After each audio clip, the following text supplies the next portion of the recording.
Ada yang berlomba-lomba mengejar-ngejar harta. Seluruh waktu dalam hidupnya habis untuk mengejar harta.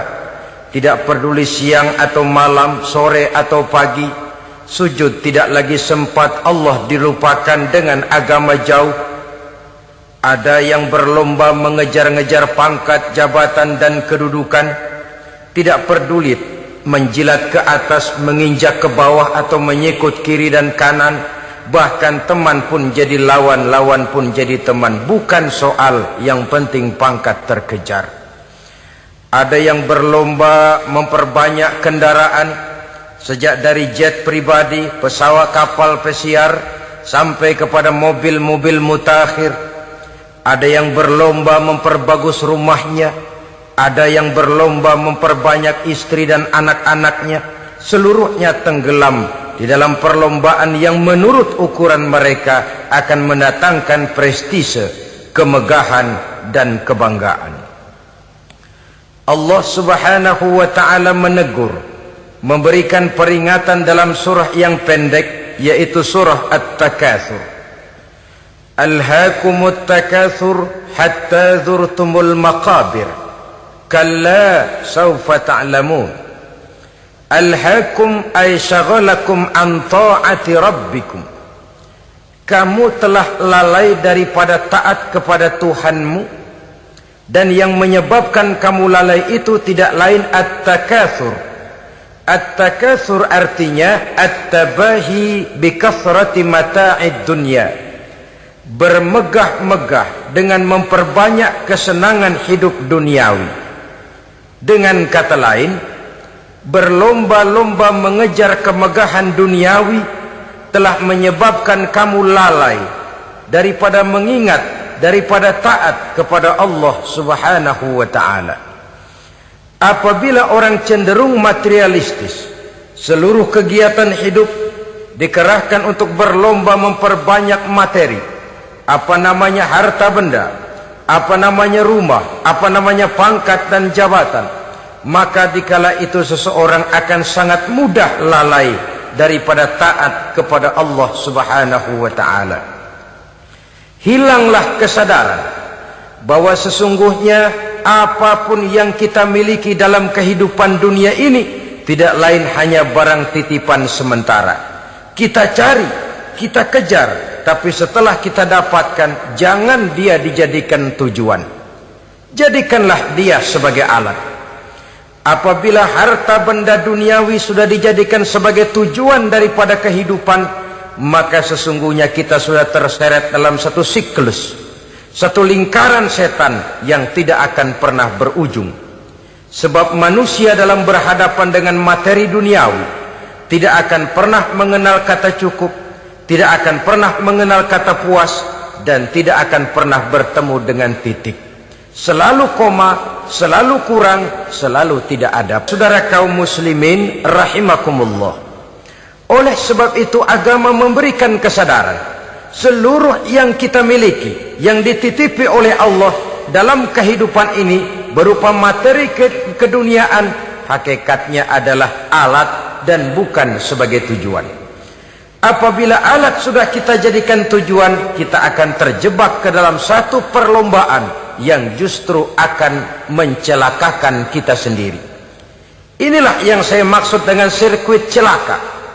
Perlombaan yang hanya membuat kita jerih, payah, keringat bercucuran, tenaga terkuras, tapi tidak akan pernah sampai ke garis finish. Karena memang tidak ada garis finishnya. Betapapun jauhnya satu perlombaan, dia mesti punya garis finish. Tapi kalau sudah at-takatsur, berlomba bermegah-megah diri, maka barangkali tidak akan pernah ada garis finishnya. Kita akan terseret dalam lingkaran setan, berputar di seputar itu tanpa tahu kapan berhenti dan di mana titiknya. Agamalah yang memberikan kesadaran. Alhaakumut takatsur, bermegah-megahan telah membuat kamu lalai daripada taat kepada Allah Tuhanmu.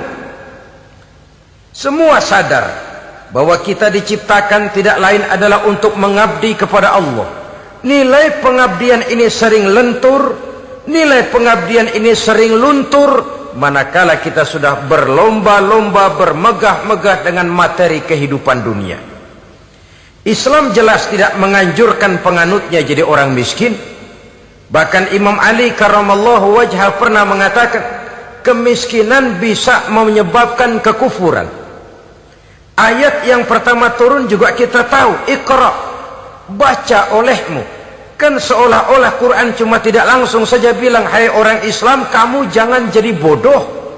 Kebodohan menimbulkan kemiskinan, kemiskinan mendekatkan kita kepada kekufuran. Jadi miskin sama kufur tetangga. Artinya dalam kondisi miskin, kemudi hati itu mudah terombang-ambing. Oleh sebab itu sering kemiskinan umat Islam ini dimanfaatkan oleh orang-orang lain untuk menyebarkan agamanya. Padahal agama adalah soal keyakinan yang tidak mungkin ditunjang dengan supermi, ditunjang dengan beras, pakaian, obat-obatan, beasiswa. Agama adalah soal keyakinan. Keyakinan adalah soal kebenaran, dan kebenaran itu adalah milik bersama. Tujuan diciptakannya manusia tidak lain adalah untuk melaksanakan ibadah. Kalau orang tenggelam dalam perlombaan memperbanyak harta, mempertinggi kedudukan, memperindah segala macam yang sifatnya duniawi, biasanya itu akan membuat dia lalai dari taatnya kepada Allah Azza wa Jalla. Kadang bukan hanya lalai daripada taat, juga sering terjebak kepada maksiat. Karena kalau pola pandang dan tolok ukur sudah benda duniawi semata-mata, sangat tidak mustahil orang lalu terjebak ke dalam prinsip menghalalkan segala cara. Asal sudah tujuan tercapai, cara apapun halal. Akhirat nomor 18. Nah, bukankah memang barangkali kita sejak kecil sudah dilatih untuk materialistis?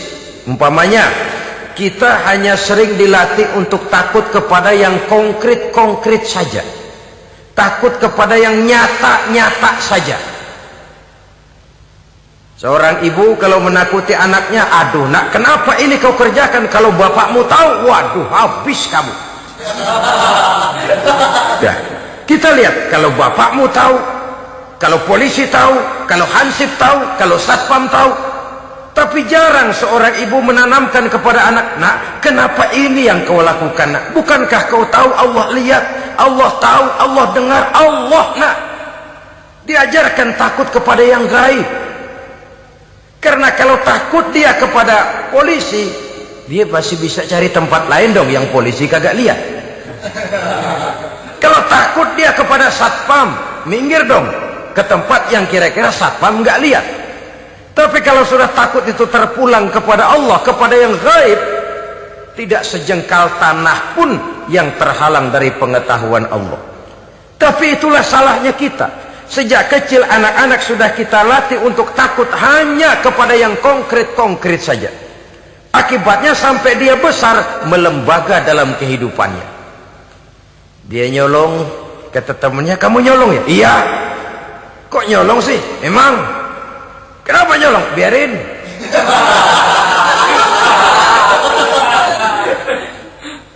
Kamu kan tahu Allah lihat? Tahu.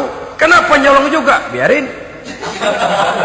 Asal orang jangan lihat. Kalau Allah mah lihat, dia kagak ribut. Allah enggak ribut katanya. Nah, ini kan satu refleksi yang timbul daripada kenyataan. Jikalau orang hanya dijejali rasa takut kepada yang konkret-konkret saja, kepada yang zahir-zahir saja, yang akan tumbuh lalu mental kucing. Sopan, tenang, kalem, ayem, nggelenggem. Kalau ada orang, sedikit orang meleng, kucing kelihatan watak aslinya. Saudara-saudara kaum muslimin rahimakumullah. Oleh sebab itulah maka agama lewat surah yang kita bicarakan pada pertemuan ini memberikan peringatan. Kala, jangan begitu dong. Kamu boleh mencari dunia Silahkan cari harta yang banyak, cari pangkat yang tinggi, tapi jangan itu membuat kamu lalai daripada taat terhadap Allah Subhanahu wa ta'ala.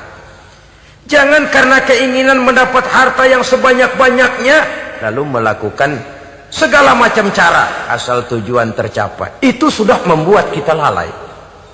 Jangan karena ingin mengejar kedudukan yang tinggi lalu jilat atas injak bawah. Nggak mempan jilat, dukun dipakai.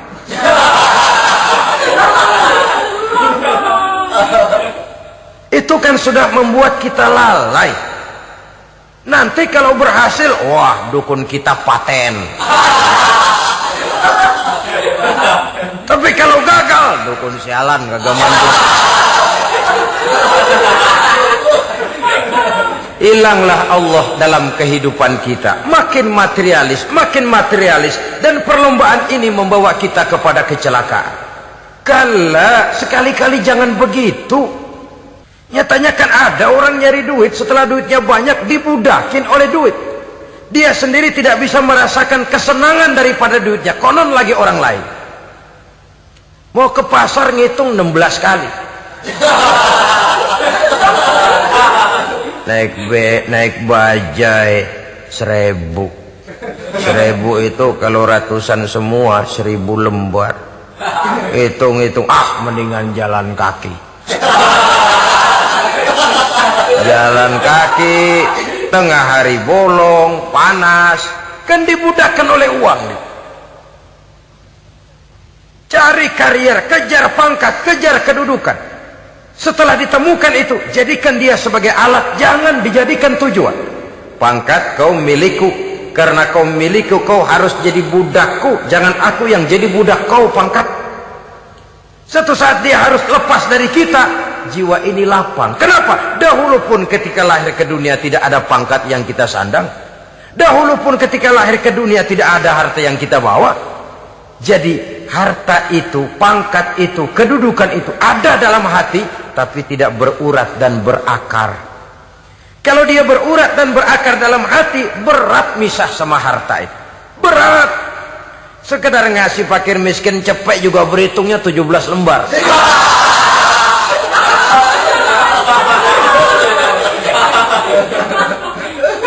Dengar di kantornya mau ada mutasi, pindah dia dari tempat basah ke tempat kering, baru berita burung udah meriang duluan.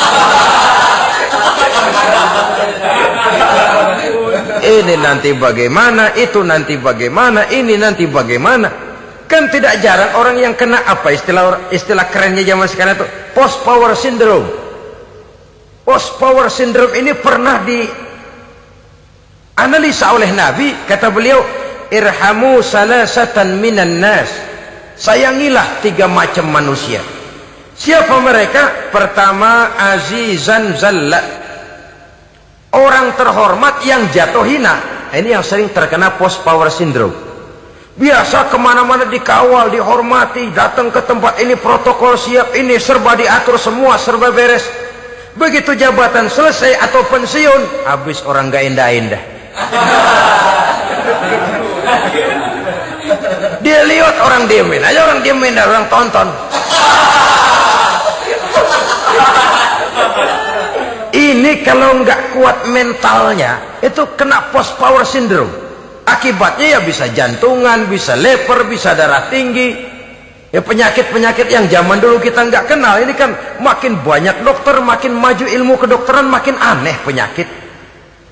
Saudara hadirin yang saya hormati, post power syndrome kena apa yang dinamakan frozen emotional attitude.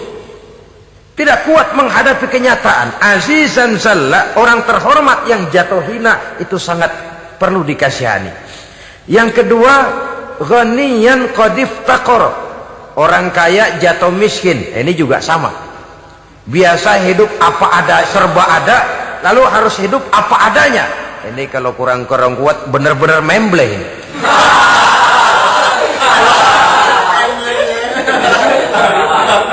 Kalau tidak kuat mentalnya, biasa hidup serba enak, serba nikmat, cuma kerjanya neken cek, main apa itu kredit card, macam-macam fasilitas dipunyai. Tahu-tahu jatuh bangkrut, jatuh miskin. Kalau tidak fondasi agamanya kuat, bisa gantung diri, bisa bunuh diri, bisa frustasi, bisa terkena psikosomatik, tekanan jiwa mempengaruhi faktor biologis. Timbullah tekanan, terjadilah penyakit aneh-aneh. Al-Afghaniyan qadif takoro, orang kaya jatuh miskin, itu perlu dikasihani. Yang ketiga, wa faqihan yal'abu bihil juhal, ahli fikih tapi dipermainkan oleh orang-orang bodoh. Hanya kebetulan orang bodoh itu punya kekuasaan. Hukum bisa dipesan.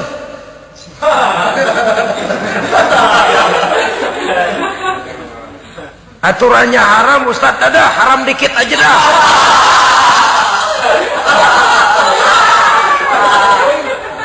Sibuklah tuan fakih ini, ahli fikih ini mencari dalil kebet sana kebet sini supaya yang tadinya haram benar bisa jadi haram sedikit. Padahal yang minta ini orang bodoh, tidak ngerti agama. Cuma karena punya kekuasaan dipermainkan oleh orang yang fakih. Orang yang fakih ini dipermainkan. Kasihan orang yang seperti itu. Wa faqihan yal'abu bihil juhal, ahli fikih tapi dipermainkan oleh orang-orang bodoh. Akibatnya karismanya hilang, wibawanya lenyap. Dia menyangka bahwa dengan mengharam-haram sedikit-sedikit itu dia bisa mendapat keuntungan yang berganda-ganda, padahal akibatnya itu hanya akan membawa kecelakaan saja. Allah peringatkan benar, kala sekali-kali jangan begitu. Cari uang yang banyak silahkan, ngejar kedudukan yang bagus boleh, bikin rumah yang hebat silahkan, ada kendaraan bagus silahkan, tapi jangan sampai kamu terjebak kepada sirkuit celakai, perlombaan yang tidak ada garis finishnya. Sering dicontohkan orang menghayal, melamun, kamu kenapa nggak mau ibadah? Lah, bagaimana mau sembahyang, saya di Jakarta masih ngontrak.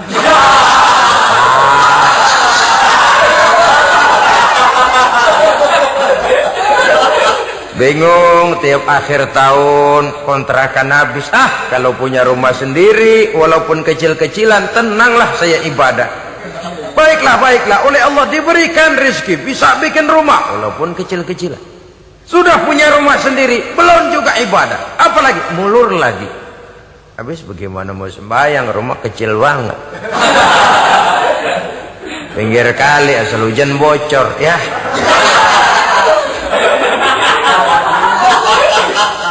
Kalau bisa punya rumah permanen, rajin dah ibadah dah. Iyalah, diberikan rezeki, bisa bikin rumah besar, kamarnya banyak, halamannya luas. Kendaraan belum ada, perabotan belum lengkap. Sudah ada kendaraan, belum kayak orang-orang. Sudah kayak orang-orang, masih sama dong, kudu di atas. Kapanlah selesainya? Kala, sekali-kali jangan begitu. Jangan kamu mengumpulkan harta bermegah-megah membuat kamu lalai dari taat kepada Tuhanmu. Engkau tinggalkan rukuk dan sujud, engkau jauh dari masjid, engkau kering dari kehidupan beragama. Sebab itulah maka pembangunan fisik material tidak bisa dipisahkan dengan pembangunan mental spiritual. Tidak hanya cuma dalam teori, tapi juga harus dalam praktek. Selalu pembangunan yang hanya mengarah kepada fisik material, jauh dan kering dari agama, hanya akan melahirkan manusia-manusia materialistis yang terjebak di dalam sirkuit celaka, perlombaan yang tidak pernah mengenal garis finish. Sebab itu agama mengajarkan, orang kaya itu siapa sih? Yang banyak duit? Belum tentu. Yang kebunnya di mana-mana ngebelatak? Belum tentu. Yang pabriknya selebar-lebar? Belum tentu. Yang punya segala macam peternakan, dari peternakan gajah sampai peternakan kutu.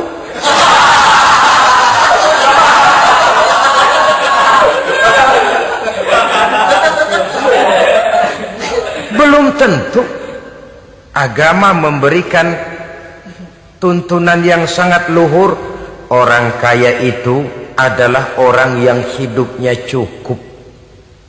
Orang miskin itu orang yang selalu merasa kurang. Bagaimanapun banyak duit saudara miliki, kalau masih merasa kurang, masih miskin saudara. Saya punya uang 1.000 rupiah, Anda punya uang 1 juta rupiah. Mungkin saya lebih kaya dengan uang yang 1.000 ketimbang Anda 1 juta.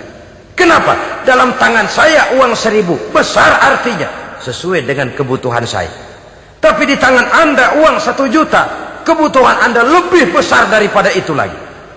Maka agama mengajarkan sifat qanaah, merasa cukup, dan itulah sumber kekayaan yang hakiki. Orang kaya adalah orang yang hidupnya cukup. Kalla saufa ta'lamun, jangan begitu, nanti kamu akan tahu.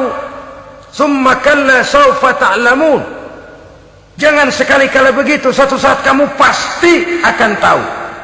Kalla law ta'lamuna ilmal yaqin thumma latarawunnaha 'ainal yaqin thumma latus'alunna yawma idzin 'anil na'im.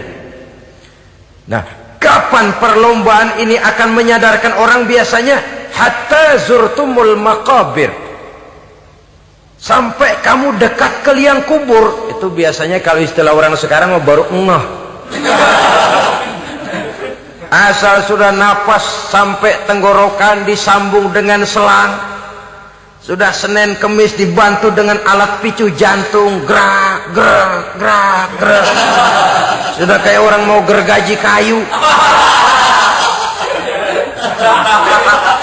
Dikala itu barulah sadar orang biasanya. Dan kesadaran semacam itu kesadaran yang terlambat, kesadaran ala Fir'aun.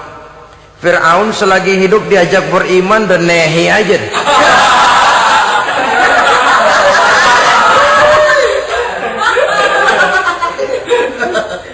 Tapi ketika dia tenggelam di lautan merah bersama seluruh tentaranya, dikala napas hampir terputus, keluar ucapannya, amantu bi Rabbi Musa wa Harun. Aduh, kalau begini mah saya juga percaya kepada Tuhannya Musa dan Harun. Saya beriman kepada Allah. Lagi timbul tenggelam mau sekarat baru beriman. Hatta zurtumul maqabir, kamu telah lalai dari sebab bermegah-megah sampai kamu masuk ke liang kubur, dekat ke liang kubur. Kalimat zurtum di sini menjelaskan bahwa kubur itu tidak selamanya. Zurtum itu dari kalimat zaro ya zuru, berziarah. Orang berziarah kan sebentar.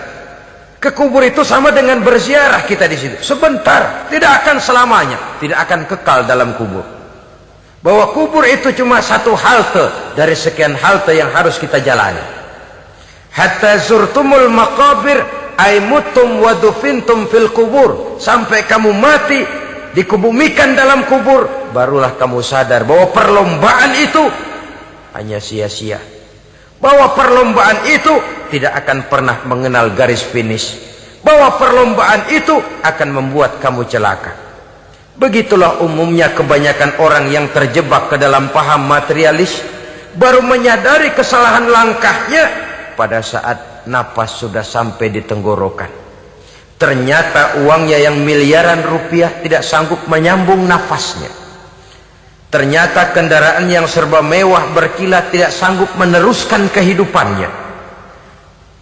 Ternyata pangkat jabatannya yang tinggi yang membuat dia menyebabkan temannya jadi lawan, lawannya jadi teman, tidak akan sanggup menghentikan sang malaikat maut.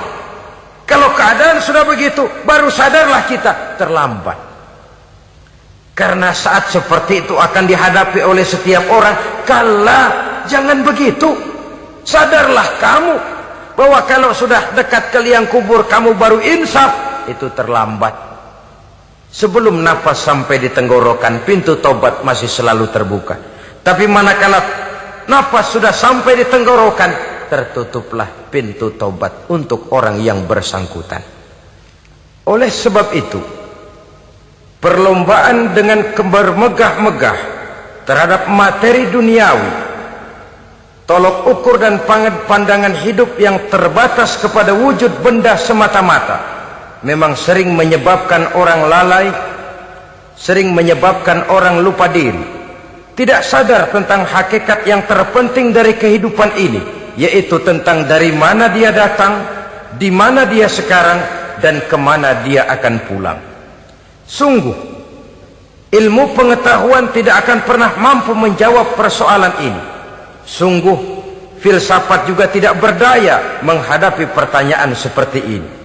Hanya agama yang mampu memberikan kepastian batin tentang hakikat dari mana kita datang, di mana kita sekarang, dan kemana kita akan pulang. Makin kita renungi pertanyaan ini, makin kita menemukan diri sendiri. Dan makin kita menemukan mengenal diri sendiri, kita akan semakin mengenal Allah subhanahu wa ta'ala. Semakin kita mengenal Allah, maka akan semakin terpanggil kita untuk dekat dengannya, mentaati segala perintahnya, dan berupaya menjauhi segala yang dilarangnya. Dengan demikian selamatlah kita dari satu perlombaan yang hanya akan menyeret kita kepada menghalalkan segala cara, jauh dari agama, jauh dari Allah, bahkan jauh dari sesama manusia. Karena umumnya perlombaan seperti ini akan cenderung melahirkan manusia yang egois. Muslimin rahimakumullah.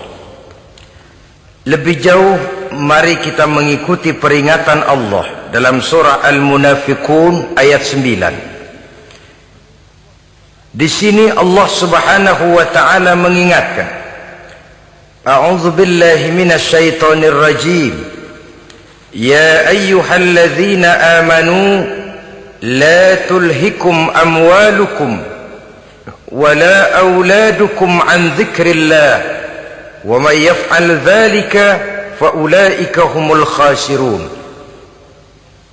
Hai orang-orang yang beriman, jangan sampai hartamu dan anak-anakmu melalaikan kamu daripada mengingat Allah.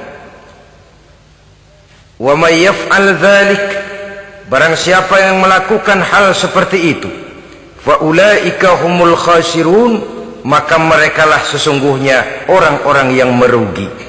Rugi dunia, rugi akhirat. Disebutkan di sini dua hal yang sering menyebabkan kita jadi lalai.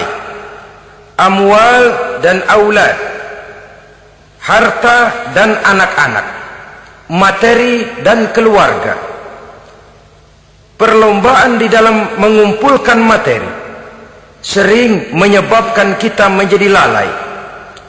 Begitu juga amanah berupa anak ini sering kita lalaikan atau sering membuat juga kita menjadi lalai. Kita lalaikan dalam arti bahwa keduanya, baik harta baik anak, merupakan amanah dari Allah. Setiap orang tua akan dimintakan pertanggungan jawab. Apabila kita lalaikan amanah ini, maka resikonya akan kembali juga kepada kita. Tapi satu hal yang jelas dalam ayat 9 surah Al-Munafiqun ini, bahwa perlombaan memperbanyak harta dan anak-anak yang masuk dalam kelompok at-takatsur itu tadi akan menyebabkan orang khasiru, termasuk ke dalam kelompok orang-orang yang rugi. Perlombaan yang hanya akan membawa kerugian semata-mata. Kemudian di dalam satu hadis Rasulullah sallallahu alaihi wasallam memberikan peringatan. Beliau bersabda, "Iza azzamat ummati dinaran wa dirhaman, nuzi'at minha haibatul Islam, wa iza tasabat ummati saqatat min ainillah." Wa iza turikatil amru bil ma'rufi wan nahyu 'anil munkari hurimat 'alaihim barakatul wahyi. Ada tiga hal yang kalau kita kerjakan akan menimbulkan tiga macam akibat di dalam hadis ini. Pertama, iza azzamat ummati dinaran wa dirhaman. Apabila umatku sudah mengagung-agungkan dinar dan dirham. Artinya kalau umatku sudah jatuh menjadi umat yang materialistis, segalanya diukur dari dinar dan dirham. Dinar dan dirham ini kalau bahasa Inggrisnya dokat.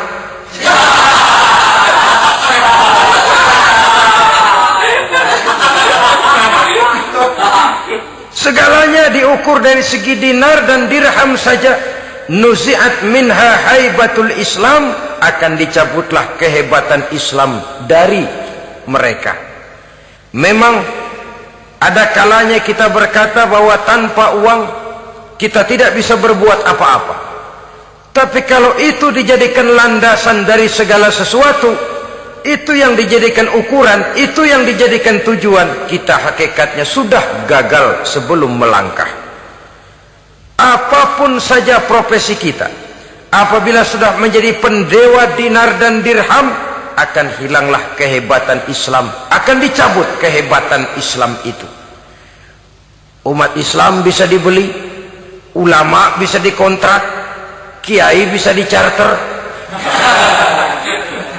Saudara hadirin ma'asyiral muslimin rahimakumullah, apabila umatku sudah membesar-besarkan dinar dan dirham, bermegah-megah dengan itu, berlomba-lomba memperbanyak itu yang menjadi tujuan dan tolok ukur dari segala kegiatan, nuzi'at minha haibatul Islam, akan dicabutlah kehebatan Islam. Hilang itu wibawa. Walaupun dia bernama umat mayoritas dalam jumlah, tetapi dia minoritas dalam peranan.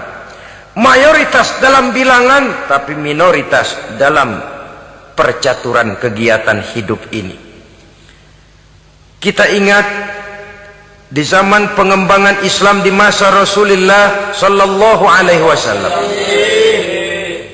mereka berlomba-lomba mengorbankan dinar dan dirhamnya untuk kepentingan agama, bukan mengorbankan kepentingan agama untuk mencari dinar dan dirham. Kita di zaman sekarang sering terjadi penjungkiran nilai, terbalik yang kita amalkan. Nabi Ibrahim mengorbankan putranya Ismail untuk kepentingan agama. Kita sering sekarang ini mengorbankan kepentingan agama untuk anak-anak kita. Dulu anaknya yang dikorbankan buat agama, sekarang agamanya dikorbankan buat anak. Dulu dinar dan dirham dibelanjakan untuk menopang agama, sekarang agama dijadikan alat untuk mencari dinar dan dirham. Saudara-saudara kaum muslimin rahimakumullah, memang apabila dinar dan dirham digunakan untuk penyangga perjuangan, itulah idealnya. Saya katakan tadi, dinar, dirham, uang, dunia cuma sekedar alat, bukan sekedar tujuan. Kita memerlukan alat ini. Membangun pesantren tidak cukup dengan semangat. Membangun rumah sakit Islam tidak cukup dengan pidato. Membangun masjid tidak cukup dengan semangat menggebu-gebu.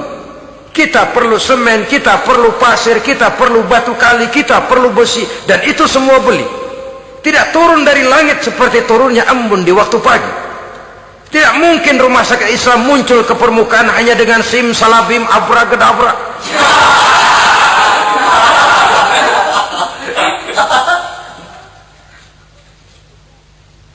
Oleh sebab itu, saya bersyukur kecenderungan belakangan ini pengajian-pengajian akbar di berbagai tempat tidak hanya sebagai ajang untuk menanamkan akidah, membina ukhuwah, tapi juga menjadi sarana di mana kita mengumpulkan dana, menghimpun potensi umat, menginventarisir potensi untuk kepentingan pengembangan daripada agama.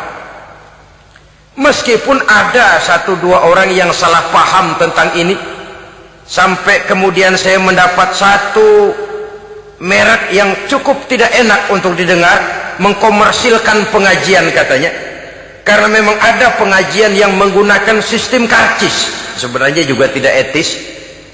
Undangan berikut infak yang seluruh hasilnya digunakan buat kepentingan agama. Apakah itu rumah sakit, apakah itu madrasah, apakah itu masjid, dan satu sen pun saya tidak menuntut bagian dari itu. Saya malah berprinsip sepanjang saya masih laku untuk dijual dan itu memang buat kepentingan agama, persilahkan jual saja. Asal buat masjid, pesantren, madrasah, rumah sakit Islam, kegiatan syiar dan dakwah, silakan. Tapi kalau sudah dijual buat kepentingan pribadi, memperkaya diri sendiri, tentunya dunia akhirat sulit untuk ridho kepada tingkah laku yang semacam itu. Kita memerlukan dana, umat di daerah membangun memerlukan dana, dan dana itu tidak hanya datang begitu saja. Kita bersyukur bahwa untuk menghadiri pengajian sekarang ini orang mau mengeluarkan uang, mau memberikan infak dengan ikhlas, tidak dengan keterpaksaan. Kenapa tidak? Sehingga ini lalu diinventarisir untuk kepentingan pembangunan agama. Ratusan juta rupiah terkumpul dari pengajian-pengajian rutin ini, pengajian-pengajian akbar ini. Puluhan masjid terbantu, rumah sakit Islam terbantu, musola selesai. Ya walaupun tidak lalu semuanya beres, tapi gemaknya itu sudah cukup menyentuh untuk menyadarkan orang bahwa harta baru kekal kalau dia sudah dibelanjakan di jalan Allah.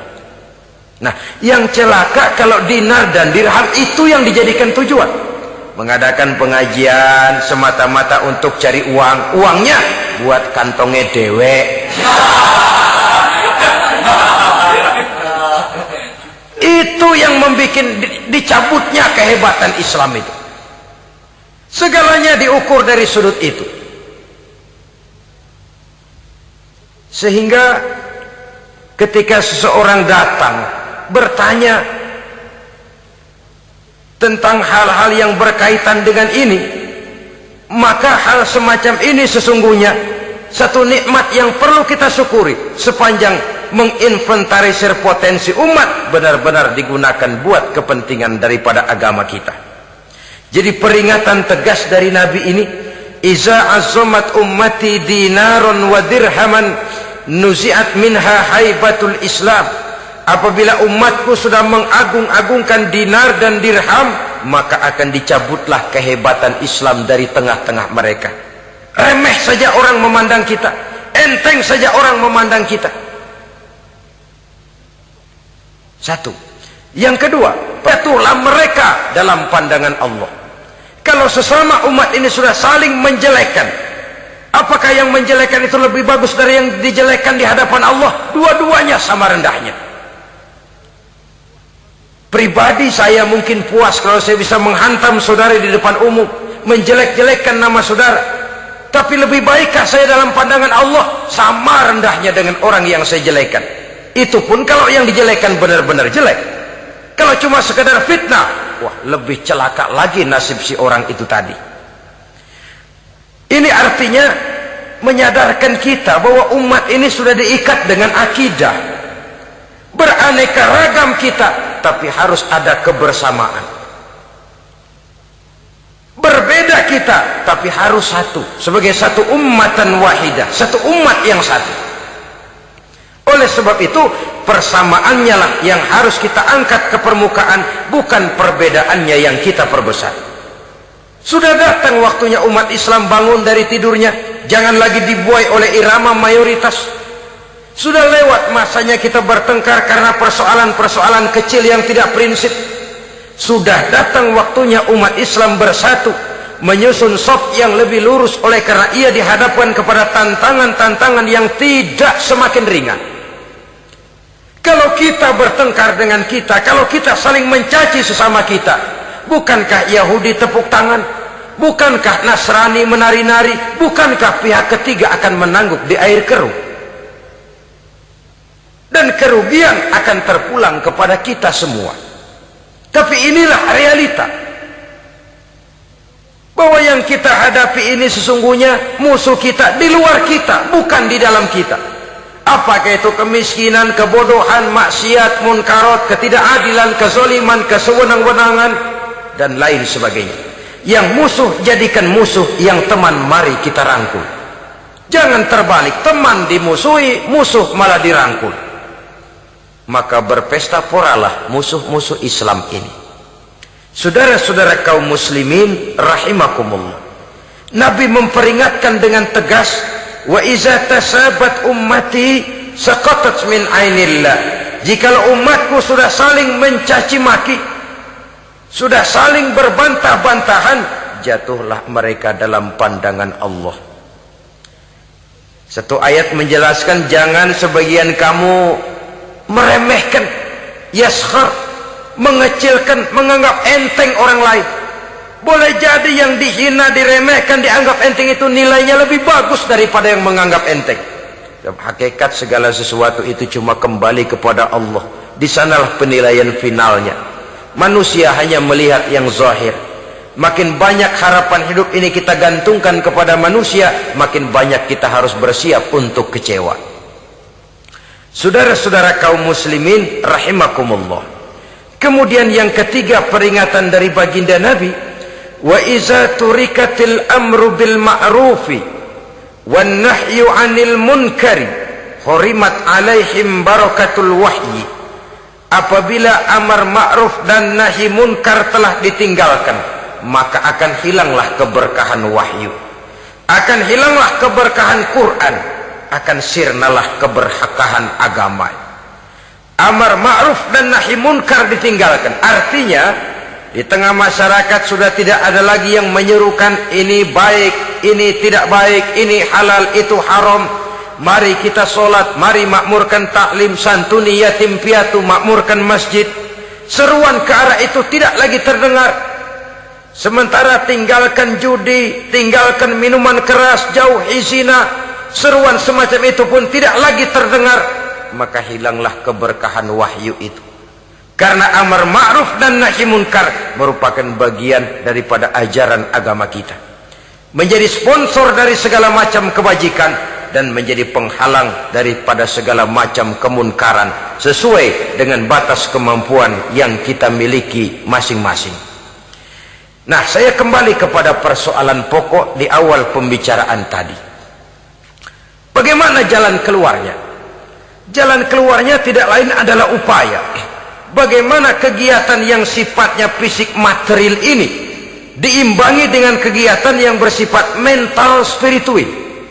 Upaya menghidupkan majelis-majelis taklim, upaya memakmurkan masjid-masjid sebagai laboratorium rohani untuk mewujudkan keseimbangan dalam pola pikir yang akan berlanjut dalam gerak hidup yang kemudian akan tertuang dalam segala perbuatan manusia. Apabila sudah terwujud kepincangan dalam pola pikir, akan pincanglah caranya bertindak dan berbuat, akan pincanglah pandangan hidupnya, akan pincanglah orientasinya di dalam kehidupan ini. Oleh karena itu, Islam dalam berbagai aspek kehidupan mengajarkan sistem keseimbangan. Mencari harta boleh, tapi tidak boleh keluar dalam kerangka fastabiqul khairat.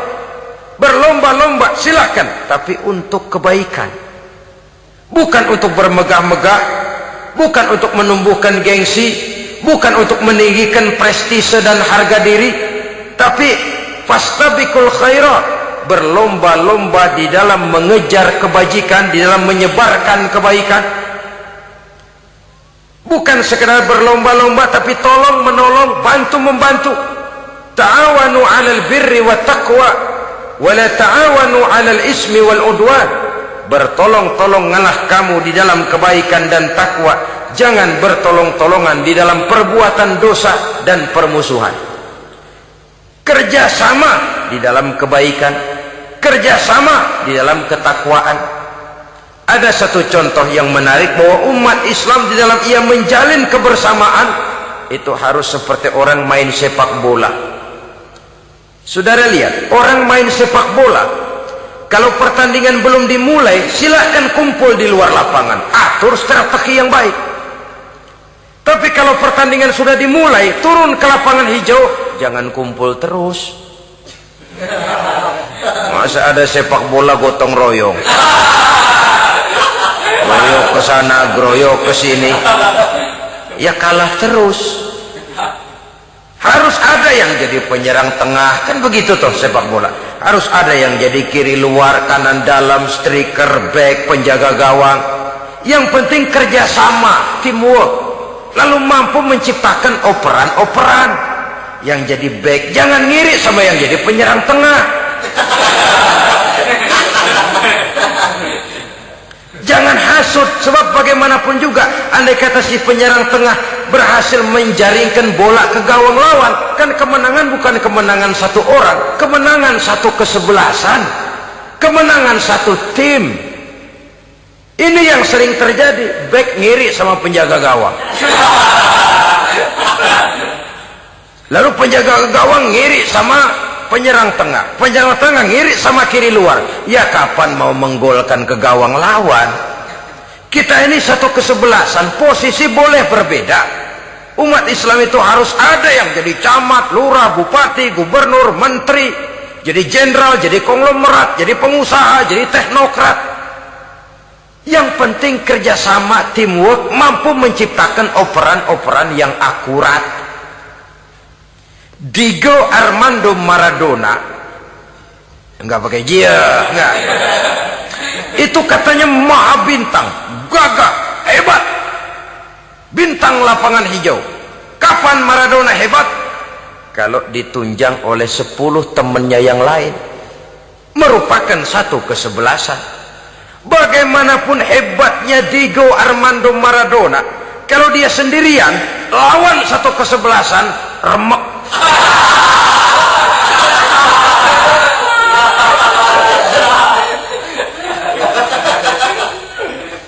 Dia hebat, dia jenius, dia maha bintang karena dapat operan dari teman-temannya. Bukan jegalan, operan. Jadi oleh sebab itu bagaimana kita menciptakan operan-operan akurat yang akan melahirkan kebersamaan di tengah-tengah umat. Artinya satu contoh saja. Misalnya seorang pengusaha besar, oleh karena kesibukannya di dunia bisnis, tidak perlu jadi ketua pembangunan musola. Tapi kalau ada musola belum selesai, operan. Operannya itu yang penting. Apa yang dioper itu? Semen, apa batu kali, apa besi? Yang penting operan. Operannya akurat. Kadang-kadang ada terjadi juga frustasi ngelihat lawan kesebelasannya terlalu kuat, ngoper ke gawang sendiri. Jebol. Kan sering terjadi begitu. Muslim didukung oleh umat Islam, ketika punya posisi menguntungkan malah mempersulit Islam. Ini kan ngoper ke gawang sendiri, bunuh diri namanya. Boro-boro jebolin gawang lawan, asal jangan bunuh diri juga lumayan. Jadi kalau saja kita mampu menciptakan kebersamaan seperti ini, baju boleh berbeda. Seorang muslim boleh dibungkus baju ABRI, boleh dibungkus baju dokter, boleh dibungkus baju teknokrat, boleh dibungkus baju konglomerat, sekedar baju. Tapi kalau terbukalah baju itu, kelihatan dadanya, terbersit nilai imannya, meresap sampai ke tulang sumsumnya. Dan pada saat Islam dikuti-kuti, akan timbul kecintaannya, akan timbul saya muslim dan saya bangga dengan Islam saya. Saya muslim dan saya mau berbuat untuk Islam saya. Saya muslim dan saya siap mati untuk Islam saya. Dengan baju apapun dia terbungkus, kalau roh, jiwa dan semangat semacam ini tertanam, saya yakin kita umat Islam akan mampu berbuat lebih banyak dengan mewujudkan operan-operan akurat yang sangat diharapkan oleh umat itu tadi. Oleh sebab itu, saudara-saudara kaum muslimin rahimakumullah, baju boleh berbeda, bendera boleh beraneka warna, tapi jikalau bernama muslim, persamaannya yang dicari, jangan perbedaannya yang diperbesar. Nilai persaudaraan yang diikat dengan akidah semacam inilah yang banyak dicari orang, yang banyak menyebabkan orang masuk Islam. Di mana masjid kelihatan benar sebagai simbol kehidupan demokrasi dalam menciptakan ukhuwah, wawasan ukhuwah ini.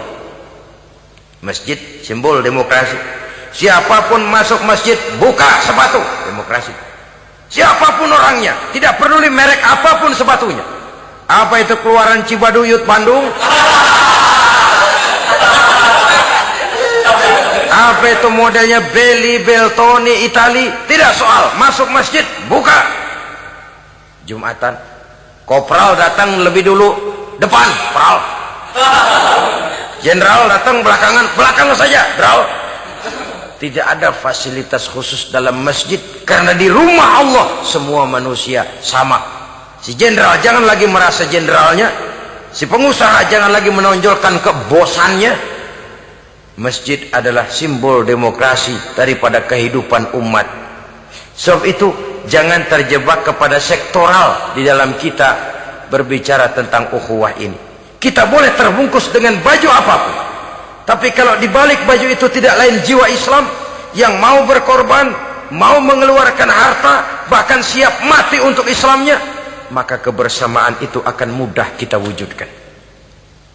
Tapi sepanjang kita berpecah belah, sepanjang kita centang perenang, maka tidak akan banyak yang bisa kita lakukan. Satu-satunya perlombaan yang bukan hanya dibolehkan tapi bahkan sangat dianjurkan oleh agama, yaitu fastabiqul khairat, berlomba-lombalah di dalam kebaikan, berlomba-lomba di dalam memakmurkan masjid, berlomba-lomba di dalam menghidupkan majelis-majelis taklim, berlomba di dalam menegakkan yang ma'ruf dan menghancurkan yang munkar, berlomba di dalam menyantuni yatim piatu. Tapi prakteknya kan kadang-kadang terbalik. Kalau sudah kumpul yang diakur-akurin, udah nambah kebon belum? Pabrik udah diperluas belum? Bisnis sudah sejauh mana? Belum pernah ada ketemu lalu kongko masjidnya udah digedein ya. Jarang yang ngomong begitu. Madrasahnya sudah bagaimana? Sejauh mana? Mesti yang enak itu ya nyocok-nyocokin. Bagaimana rumahmu sudah? Bagaimana kendaraanmu? Bagaimana pesawatmu? Bagaimana bukankah itu juga takasur?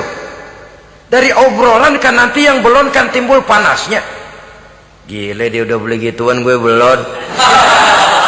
Timbul panasnya, lalu berusaha, berlomba lagi, bersaing lagi, berlomba lagi, bersaing lagi. Walaupun persaingan perlu, karena tanpa persaingan orang jarang mikir. Hidup itu kalau nggak ada tantangan kan tidur kita. Orang hidup smooth gitu ya, jalan tenang, setenang ya nggak maju orang itu. Orang itu baru bisa mengalami kemajuan kalau dia sudah dihadapkan kepada tantangan, gemblengan, gojlogan, fitnahan, hinaan, caci maki. Persaingan itu perlu supaya orang mikir. Kalau mikir dia berbuat, kalau dia berbuat dia bisa maju. Tapi persaingan yang sehat, bukan persaingan yang lalu menimbulkan fitnah, menghancurkan nama baik orang lain, yang dilatar belakangi oleh sifat hasud, dendam, iri hati, lalu menghalalkan segala cara. Tidak, bukan itu. Persaingan yang sehat ini akan menjadi alat picu agar orang lalu berlomba di dalam kebaikan.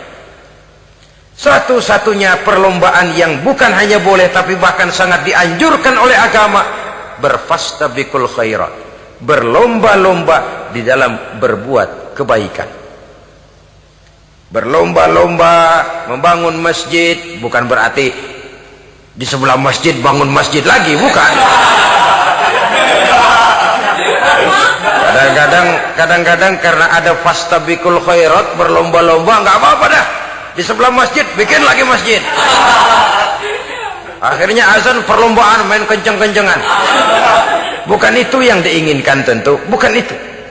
Bagaimana memakmurkan masjid, bagaimana memfungsikan masjid, bagaimana membina umat dan lain sebagainya. Jadi pembicaraan ke arah itu akan menimbulkan rangsangan untuk berlomba di dalam kebaikan. Kalau dia kok bisa menata masjidnya sampai makmur, jamaah senang datang ke sana, anak-anak muda betah di masjid, kenapa saya tidak? Apa konsepnya? Nah, ini kan berlomba, tapi berlomba dalam kebaikan. Kalau dia bisa menghimpun anak-anak muda lalu diarahkan kepada jalan yang positif, kenapa saya tidak bisa? Dia punya potensi yang saya juga punya. Berlomba di dalam kebaikan. Perlombaan semacam ini akan memberikan ketentraman karena jalan yang ditempuh jalan ibadah.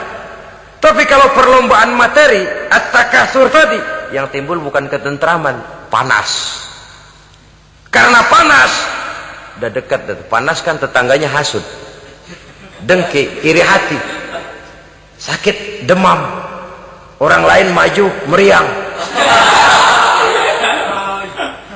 Lah kalau sudah begitu, hasud yang jadi bisikan hati, ya sudah, segala macam cara dilakukan untuk menjatuhkan orang lain.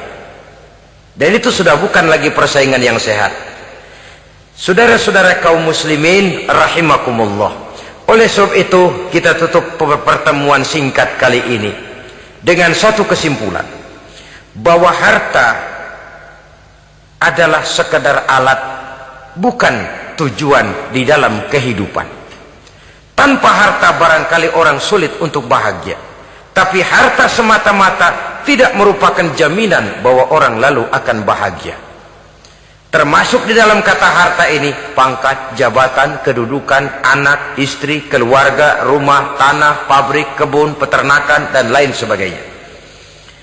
Perlombaan yang dianjurkan di dalam agama adalah perlombaan untuk berbuat kebaikan. Maka masalahnya sekarang, bagaimana kita memanfaatkan harta ini untuk sebanyak-banyak kebaikan yang bisa kita lakukan.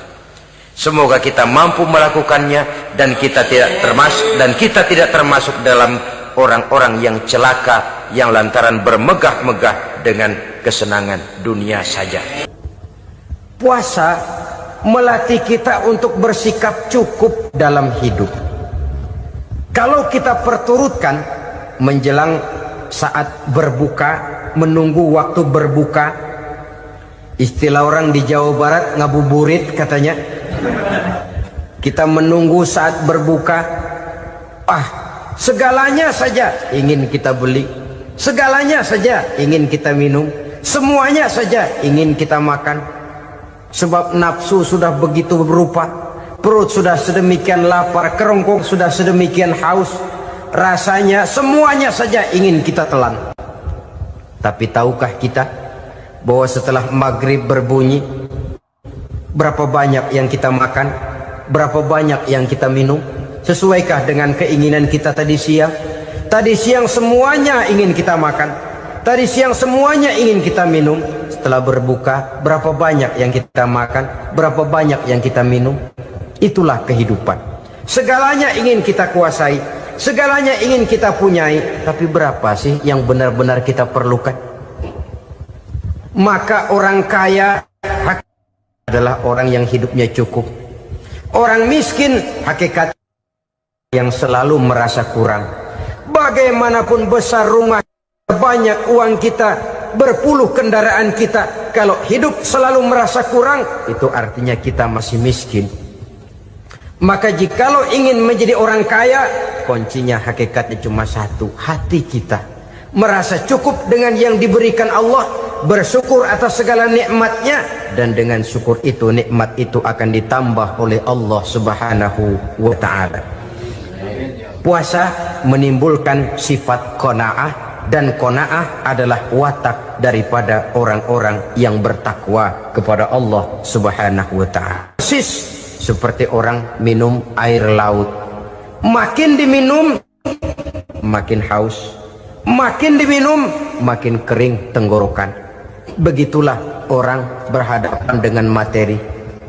Tadinya dia akan senang kalau dia merasa punya tanah ratusan hektar. Sudah ratusan hektar, tidak cukup ngelamun lagi, alangkah nikmatnya kalau bisa beli gunung. Gunung dibeli. Sudah punya gunung, lihat laut. Aduh, kalau laut juga bisa dibeli, beli lagi laut. Sudah punya laut, lihat ke atas langit, ada yang jual apa enggak ya?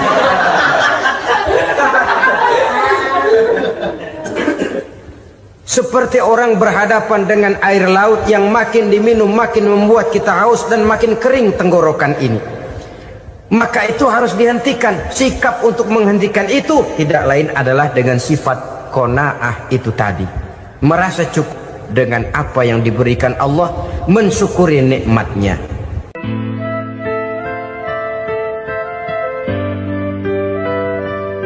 Assalamualaikum warahmatullahi wabarakatuh. Alhamdulillahi rabbil alamin, wa bihi nasta'inu ala umuri dunya waddin. Salatu wassalamu ala ashrafil anbiya wal mursalin سيدنا ومولانا محمد وعلى آله وصحبه أجمعين أما بعد. Pada pertemuan kali ini secara khusus kita akan membicarakan tentang puasa ini. Kita akan mulai dari yang pertama, puasa sunnah. Sebagaimana yang kita maklum, sunnah adalah satu perbuatan yang apabila kita kerjakan berpahala, tapi apabila kita tinggalkan tidak merupakan dosa. Hanya saja ia merupakan barometer dan ukuran daripada orang-orang yang cinta kepada sunnah itu sendiri. Ada banyak jenis puasa-puasa sunnah ini. Yang pertama, puasa sunnah di bulan Muharram. Rasulullah sallallahu alaihi wasallam bersabda, "Afdhalus siyami ba'da Ramadan Syahrullahil Muharram wa afdalus salati ba'dal faridah salatul lail." Diriwayatkan oleh Muslim dari Abi Hurairah. Puasa yang paling utama sesudah puasa Ramadan tidak lain adalah puasa di bulan Muharram, dan solat yang paling afdal sesudah solat yang wajib adalah solat pada sepertiga malam yang akhir. Puasa di bulan Muharram merupakan puasa sunnah dan mempunyai nilai yang sangat besar dalam pandangan Allah Subhanahu wa ta'ala. Buat mereka yang mampu melaksanakan puasa sunnah di bulan Muharram ini, boleh melaksanakannya selama 10 hari. Hari yang pertama boleh juga 3 hari saja, atau setidak-tidaknya 1 hari daripada bulan Muharram. Yang kedua, puasa 10 hari daripada bulan Zulhijjah.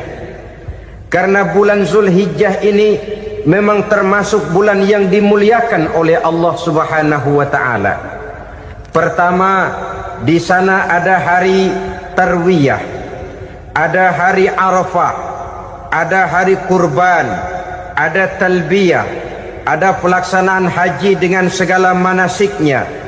Maka puasa sunnah di bulan Zulhijjah merupakan amalan yang sangat utama dan besar pahalanya dalam pandangan Allah Azza wa Jalla. Sebagian ulama menjelaskan, man shoma hazihil ayyam akramahullahu bi asri asya'in. Siapa orang yang melaksanakan ibadah puasa sunnah pada hari-hari 10 di bulan Zulhijjah ini, Allah Subhanahu wa ta'ala akan memuliakannya dengan 10 macam perkara. Saudara, ini keuntungannya. Yang pertama, orang yang puasa di hari-hari 10 bulan Zulhijjah diberikan al-barakah fi umrihi, diberikan keberkahan pada umurnya. Setiap kita ingin memperoleh umur yang berkah. Umur yang berkah itu yang bagaimana? Apa yang jumlahnya panjang? Mungkin. Tetapi yang jelas, umur yang berkah ini adalah umur yang bisa dipertanggungjawabkan di hadapan Allah Subhanahu wa ta'ala. Artinya, umur yang diisi penuh dengan kebajikan, umur yang diisi dengan segala macam kegiatan ibadah, dan umur yang dengan demikian sungguh pun kita sudah mati, jasad terkubur dalam tanah, nama kita akan tetap hidup, dikenal orang oleh karena kebajikan yang kita kerjakan. Saya kira akan lebih merupakan azab ketimbang nikmat kalau orang diberikan umur panjang tapi hanya untuk menumpuk-numpuk dosa saja. Kan lebih baik mana? Umur pendek banyak pahala, umur panjang banyak dosa. Lebih baik mana? Saya yakin yang paling baik tentu umur panjang banyak pahala. Paling sial umur pendek dosa melulu. Sudah diberikan umur pendek tidak seberapa, dosa berlipat ganda. Itu kalau orang kampung bilang tekor namanya. rugi. Umur pendek hanya untuk menumpuk-numpuk dosa. Boleh jadi kalau umat-umat zaman dulu, saudara, mereka diberikan umur panjang. Nabi Adam, kita tahu Nabi Adam itu 2000 tahun umurnya. Nabi Nuh 950 tahun. Umatnya ya rata-rata segitu itu. Nah, kalau mereka misalnya punya umur 800 tahun, lalu 200 tahun mereka melakukan dosa, kan masih punya restan 600 tahun untuk taubat. Karena umurnya diberikan jatah panjang. Kita ini oleh Allah Subhanahu wa taala, umat Nabi Muhammad ini umurnya pendek-pendek. Kalau nyontoh Nabi 63 tahun saja. Kalau diberikan 70 tahun umur kita sekarang, itu sudah dapat jatah lebih 7 tahun. Alhamdulillah bahwa Allah memberikan saat-saat, waktu-waktu, tempat-tempat yang punya nilai istimewa, sehingga umur yang pendek ini bisa bernilai panjang, nilai ibadahnya bisa bernilai pahala seperti umat yang berumur panjang dahulu itu. Karena itu manfaatkan umur dengan baik, dan salah satu keberkahan daripada umur akan datang dengan melaksanakan ibadah puasa sunnah. Ini yang pertama. Yang kedua, az-ziyadatu fi malihi, berikan tambahan hartanya, menjadi orang kaya. Kaya apa? Kaya hati setidak-tidaknya. Karena dengan tekun dan rajin melaksanakan ibadah puasa, yang segera tertanam dalam jiwa seseorang merasakan cukup di dalam kehidupan. Itulah dia orang yang paling kaya, orang yang hidupnya paling cukup. Kalau orang sudah merasa cukup dalam hidupnya, maka itulah dia orang yang kaya. Saudara-saudara kaum muslimin rahimakumullah, puasa sunnah memberikan tambahan harta, usahanya berkembang, dengan demikian membawa keberkahan, hartanya makin bertambah, akan menunjang ibadahnya kepada Allah, lebih memantapkan dan membawa ketenangan dalam hidupnya. Itu termasuk berkahnya melaksanakan puasa sunnah itu. Yang ketiga, al-hifzu fi iyalihi, diberikan penjagaan, perlindungan terhadap keluarganya, anaknya sehat, sanak famili dan handai tolannya terjaga dan terpelihara dari segala malapetaka, dari segala mara bahaya, kesehatannya terjamin dan terpelihara. Itu sudah merupakan modal yang sangat besar di dalam kita mengarungi kehidupan. Sebab rasanya sulit untuk bahagia, duit kita banyak sekali, usaha kita selalu mendatangkan untung yang berlipat ganda. Tapi sebentar-sebentar anak kita sakit, yang ampek, yang korengan, yang kena musibah, ndak karu-karuan sakit, berobat sampai jutaan rupiah. Itu kan sudah tidak membawa kebahagiaan. Uang masuk yang begitu banyak jumlahnya, habis akhirnya untuk berobat saja. Sebenarnya hitung-hitung ya seri-seri juga. Usaha berhasil, duit banyak, habis untuk berobat. Lah sama juga saudara-saudara. Jadi dengan demikian, biar duit kita banyak, asal keluarga pada sehat saja, udah enak bener itu. Duit banyak, ekonomi cukup, keluarga sehat, nikmat rasanya menjalani kehidupan ini. Yang kiamat sudah duit kagak barang seperak, keluarga ampek semua. Kiamat sudah. Saudara hadirin yang saya hormati, jadi yang ketiga, Allah memberikan pemeliharaan terhadap keluarganya. Satu kali orang dipelihara Allah, tidak satu kekuatan pun yang bisa mencelakakan. Satu kali orang disengsarakan Allah, tidak satu tenaga pun yang mampu menyelamatkannya. Itulah sebabnya perlindungan Allah, pemeliharaan Allah terhadap diri dan keluarga sangat kita perlukan di dalam kehidupan ini. Dengan melaksanakan ibadah puasa, kita mendekatkan diri kepada Allah.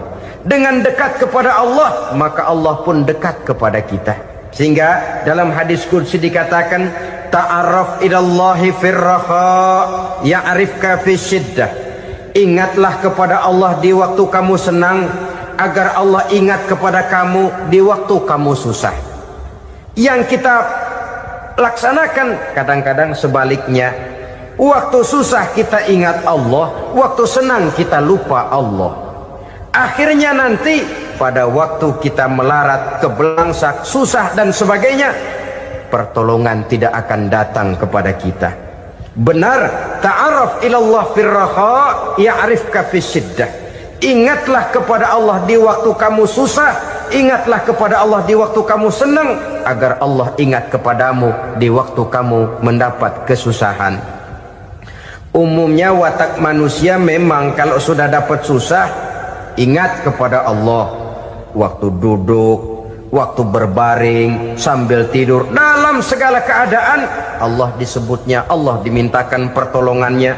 Tapi dikala dia berada pada posisi di atas angin, merasa senang, bahagia, Allah terlupakan.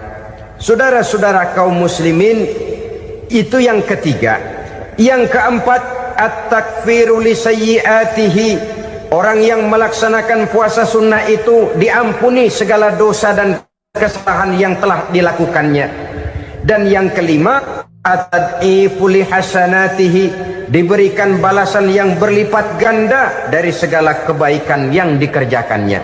1 berbalas 7, 7 bisa berbalas 10, 10 masih berbalas 100, masih ditambah dengan wallahu yudha'ifu liman yasha. Allah melipat gandakan pahala orang-orang yang dikehendakinya. Maka carilah satu kebaikan yang apabila kita kerjakan, dosa akan dihapus dan nilai pahalanya menjadi berlipat ganda. 1 kali kita bekerja, 2-3 pulau bisa kita raih dan kita jangkau. Yang keenam, orang yang melaksanakan puasa sunnah di bulan Zulhijjah, at-tashil li sakarati mautihi, diberikan kemudahan pada saat menghadapi sakaratul maut. Maut a mysterious problem. Dia adalah pintu yang setiap orang pasti akan memasukinya. Bahwa mati adalah mati, itu semua kita tahu. Tapi hakikat orang pada saat menghadapi mati itu kan berbeda-beda. Ada yang matinya itu gampang sekali, persis orang tidur saja, tidak nampak gelisah, tidak bikin susah yang hidup, tidak gelimpangan di tempat tidur, persis seperti orang mau tidur saja. Ada yang sulit sekali menghadapi sakaratul maut, gelimpangan di tempat tidur, bikin bingung orang yang nunggu. Kadang-kadang seperti kerbau digorok lehernya. Saudara-saudara, sulit menghadapi sakaratul maut. Oleh karena itu Rasulullah sallallahu alaihi wasallam sering beliau itu kalau berdoa membaca Allahumma hawin alayya fi sakaratil maut. Ya Allah, mudahkan saya di dalam menghadapi sakaratul maut. Rasulullah saja, saudara, orang yang ibadahnya paling banyak, orang yang hatinya paling bersih, orang yang akhlaknya paling luhur, masih berdoa semacam ini. Mohon dimudahkan oleh Allah agar mudah menghadapi sakaratul maut. Apalagi kita, terus terang kita ini paling-paling kelas muhtalid, bangsa sama pahala mau sama dosa doyan. Lebih perlu lagi menghadapi sakaratul maut, sehingga apabila malaikat maut datang menjemput nyawa kita, dimudahkan, jangan dibikin sulit, supaya mudah. Jadilah orang baik-baik. Biasanya kalau banyak yang mati, malaikat maut juga kali main-mainin dulu tuh orang, utak-atik, ditakut-takutin dan segala macam. Saudara hadirin yang saya hormati, maka menghadapi sakaratul maut ini merupakan kunci. Apakah seseorang bisa husnul khatimah atau bisa su'ul khatimah? Salah satu jalan untuk memudahkan diri menghadapi sakaratul maut, melaksanakan puasa sunnah di bulan Zulhijjah ini.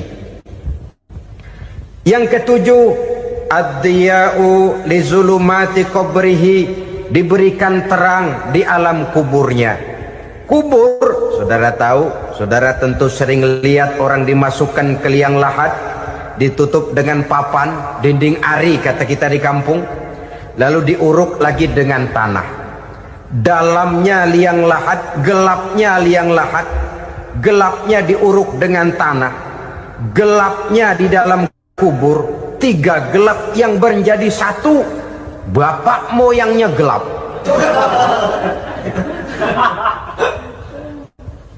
Puasa sunnah ini merupakan terang di alam kubur kita nanti.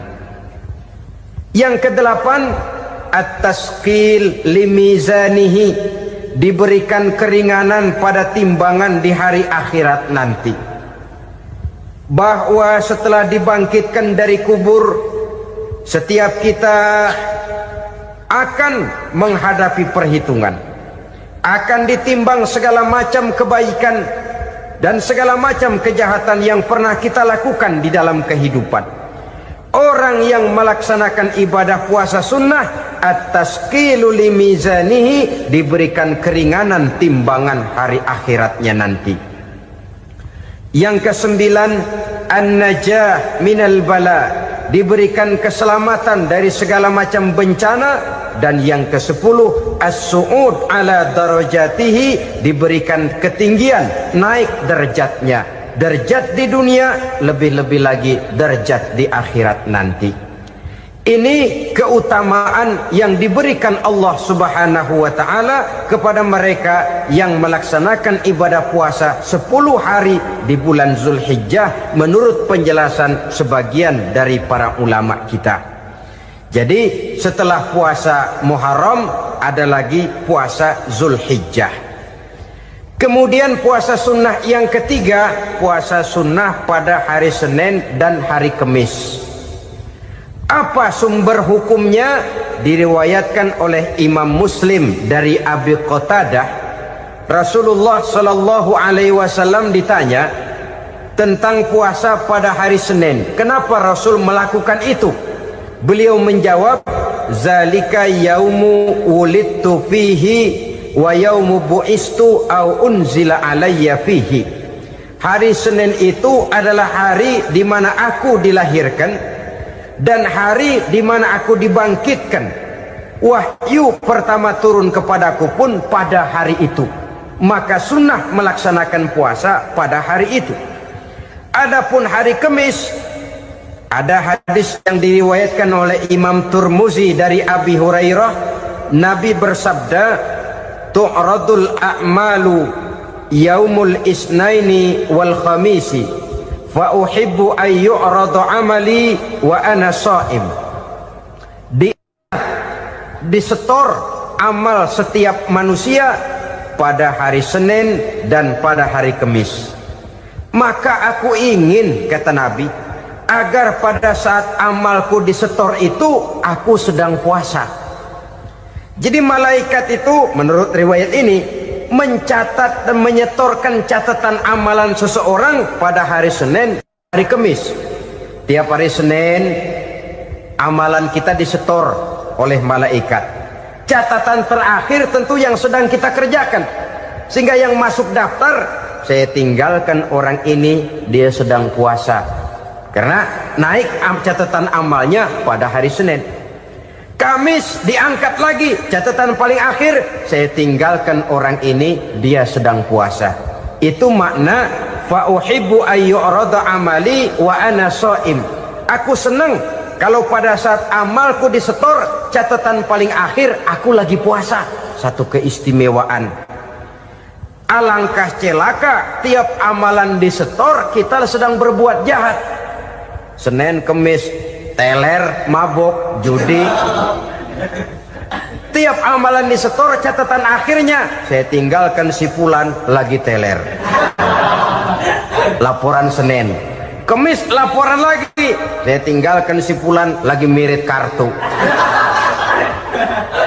Saudara hadirin yang saya muliakan, alangkah jeleknya catatan kita. Oleh karena itu sunnah puasa pada hari Senin dan hari Kamis. Ini amalan sunnah, saudara-saudara. Dan oleh karena ini amalan sunnah, sebagian ulama memberikan penjelasan, walaupun lupa niat, kalau sudah malam itu lupa niat, boleh niatnya sudah siang puasa sunnah ini, dengan catatan dari pagi belum makan apa-apa.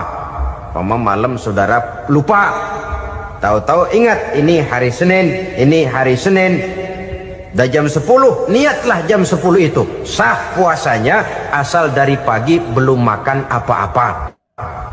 Tapi kalau sudah dapat 2 piring baru niat jam 10, itu lain, ngojek namanya. Jadi puasa sunnah yang ketiga, puasa pada hari Senin dan hari Kamis. Yang keempat, puasa jenis sunnah yang keempat, puasa 6 hari di bulan Syawal. Diriwayatkan oleh Imam Muslim dari Abi Ayyub bahwa Nabi bersabda, "Man shoma Ramadhana summa atba'ahu sittan min Syawal kana kasyamid dahri." Barang siapa yang berpuasa di bulan Ramadan, kemudian diikutinya dengan 6 hari di bulan Syawal, maka dia seolah-olah seperti orang yang berpuasa 1 abad lamanya. Allahu Akbar. Demikian besar keuntungannya. 6 hari di bulan Syawal sama dengan orang yang berpuasa 1 abad lamanya. Ini fadailul a'mal, saudara-saudara. Jangan diartikan karena menang sudah puasa 6 hari bulan Syawal, Ramadan tahun depannya lantas nggak puasa. Kenapa? Ukurannya sudah 1 abad. Bukan itu pengertiannya. Ini mendorong orang memberikan ganjaran pahala yang sedemikian besar. 6 hari setelah Ramadan, artinya di bulan Syawal. Tidak pada hari pertama Syawal, karena haram hukumnya berpuasa pada hari fitri itu. 6 hari di bulan Syawal. Tinggal lihat yang mampunya saja. Boleh berurutan, boleh tidak berselang-seling, boleh. Asal saja jumlahnya 6 hari selama masih bulan Syawal itu. Hari ini 3 hari lagi, 4 hari lagi, diselang-seling atau berurutan, itu juga lebih baik. Puasa sunnah 6 hari daripada bulan Syawal. Kemudian yang kelima, puasa sunnah 3 hari pada setiap bulan. 3 hari pada setiap bulan.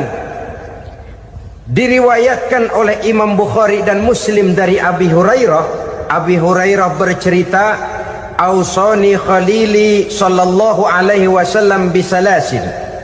Kekasih saya Rasulullah berwasiat kepada saya, memesankan benar-benar kepada saya untuk melaksanakan 3 amalan yang terpuji.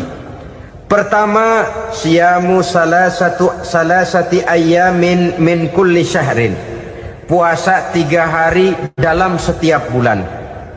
Ini wasiat yang pertama. 3 hari pada setiap bulan. Tidak peduli bulan apa saja. Dalam artian ya bulan menurut perhitungan Islam ya.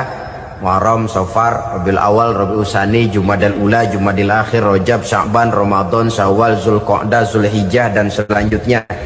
3 hari pada setiap bulan. Tanggalnya tanggal berapa saja. Lebih utama pada yang disebut Yaumul Bid, yaitu hari-hari di mana bulan menunjukkan purnama. Tanggal 13, tanggal 14, dan tanggal 15 pada setiap bulannya itu disunahkan melaksanakan puasa. Itu wasiat pertama, puasa 3 hari pada setiap bulan. Wasiat yang kedua, waraqatai duha, melaksanakan sholat duha sekurang-kurangnya 2 rakaat. Itu wasiat yang dipesankan benar kepada saya, kata Abi Hurairah. Pertama, puasa 3 hari pada setiap bulan. Yang kedua, usahakan jangan meninggalkan 2 rakaat minimal daripada sembahyang duha. Kita tahu sembahyang duha itu sembahyang sunnah di waktu pagi seketika matahari naik sepenggalahan. Sekurang-kurangnya 2 rakaat, sebanyak-banyaknya 8 rakaat. Di antara fadilah atau keutamaan daripada sholat duha ini yaitu menyangkut masalah rezeki dan usaha. Kemudian wasiat yang ketiga, wa an utira qabla an anama. Beliau sangat berwasiat kepada saya untuk sholat witir sebelum tidur. Artinya sholat malam sebagai amalan sunnah di dalam kehidupan kita. Jadi saudara-saudara, dalam hidup ini kita akan selalu berbentur dengan keperluan. Kalau pada satu saat kita sudah sampai kepada tahap berpikir ini keperluan saya, tentu hal-hal semacam ini akan kita kerjakan. Kita belum tergerak melaksanakan ini semua oleh karena barangkali kita merasa belum memerlukannya. Karena itu marilah kita berusaha di samping melaksanakan puasa yang wajib juga melaksanakan puasa yang sunnah di dalam kehidupan kita. Ini jenis puasa-puasa yang sunnah. Kemudian yang kedua, ada macam puasa yang disebut puasa nazar. Hukum pelaksanaannya wajib apabila nazarnya sudah terwujud. Puasa nazar, puasa yang dikaitkan dengan suatu persoalan. Umpamanya, kalau saya lulus ujian, saya akan puasa 1 minggu lamanya. Begitu ujiannya ternyata lulus, dia wajib bayar nazarnya. Puasa 7 hari, tidak lagi sunnah, tapi wajib karena dia nazarkan. Asal saja tidak sah nazar kepada yang makruh, apalagi kepada yang haram. Umpamanya nazar, kalau tembus 6 nomor mau puasa 3 hari. Itu nazar semacam itu bukan saja tidak sah, tapi haram hukumnya. Tidak boleh nazar kepada yang makruh, apalagi kepada yang haram. Jadi apabila maksud yang sudah kita niatkan tercapai, wajiblah nazar itu dibayar, yaitu kalau nazarnya sunnah melaksanakan ibadah puasa.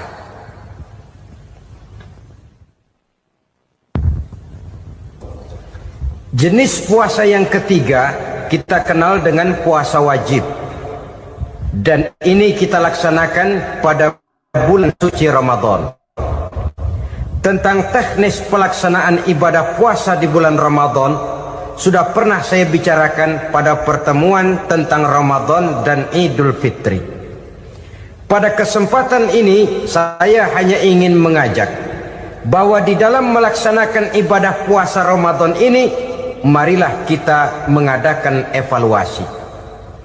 Kenapa demikian?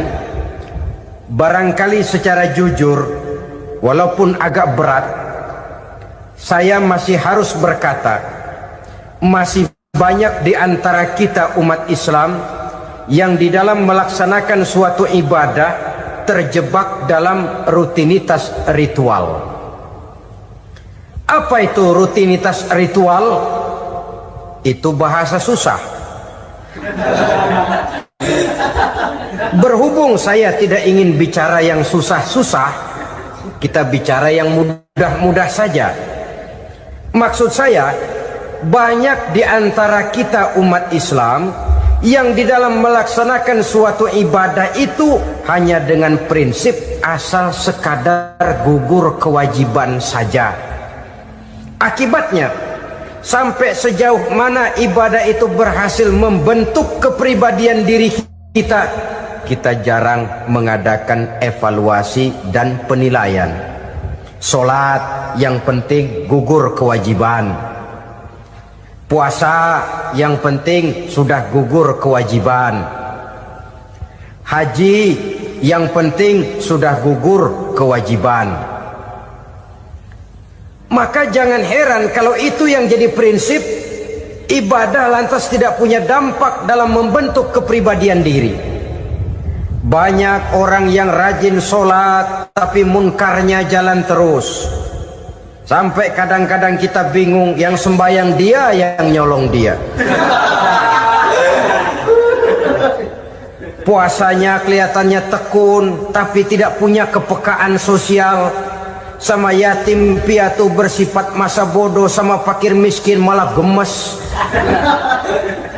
Tidak lantas tumbuh kepekaan sosial walaupun dia sudah ikut merasakan tidak enaknya lapar dan haus.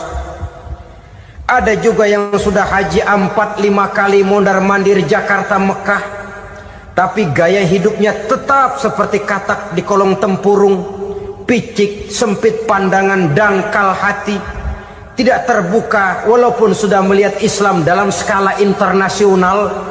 Yang dia lihat, yang dia saksikan, yang dia pandang tidak sanggup menggugah dan mengubah jiwanya, tidak bisa mewarnai pandangan hidupnya.